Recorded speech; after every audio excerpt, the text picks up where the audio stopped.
not recent cases. No. They're cases from, I got 2 of them for cases that were, I remember the guys' names, but I couldn't tell you what the cases are about without looking up my files. So, Yeah. you know, the question, I guess, is going to be, was the evidence destroyed before or after my client decided to plead guilty?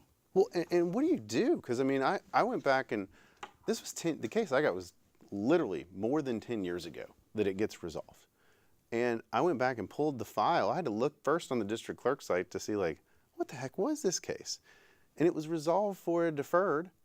So the case, not only has all the evidence been destroyed, literally, and may have been destroyed before the DA's office signed the order authorizing destruction of evidence, but my client's completed the deferred.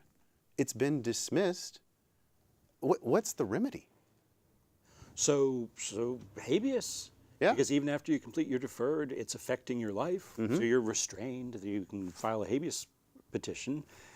But what's the harm? What's the wrong that's been done? Yeah. Well, if the evidence was destroyed before the plea, I guess the wrong is that exculpatory evidence was not disclosed to you, right? The Brady material wasn't disclosed. That Brady material being that the evidence has been destroyed. Yeah.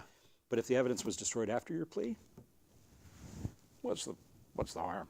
Well, no kidding. Do the notices indicate whether the evidence was when the evidence was destroyed? No, they don't even. No, it's a very general notice. It doesn't even say whether or not evidence was actually destroyed in your case. It just says that your client, back from whenever, may have had evidence destroyed during this whole fiasco. And the efficient way for the DA's office to have done this, I don't know that this is what they did, but the efficient way for them to have done it would just have been to make a list of everybody who had a Precinct 4 case, send them a letter, let the defense lawyers figure it out on their own. And that may very well be what they did.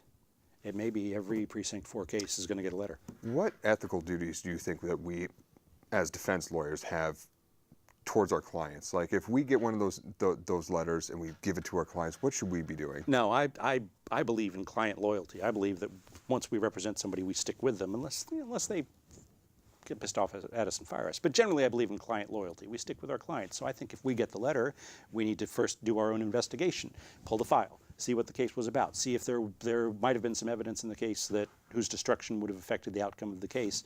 And then we need to figure out individually or collectively how to find out when what was destroyed, right? Not just hand it to the client. Now, what if somebody comes to you, what if Joe Schmo's client comes to you, former client comes to you and says, hey, Joe Schmo, he gave me this letter. He was my lawyer, but he doesn't want to represent me anymore. Then what do we do?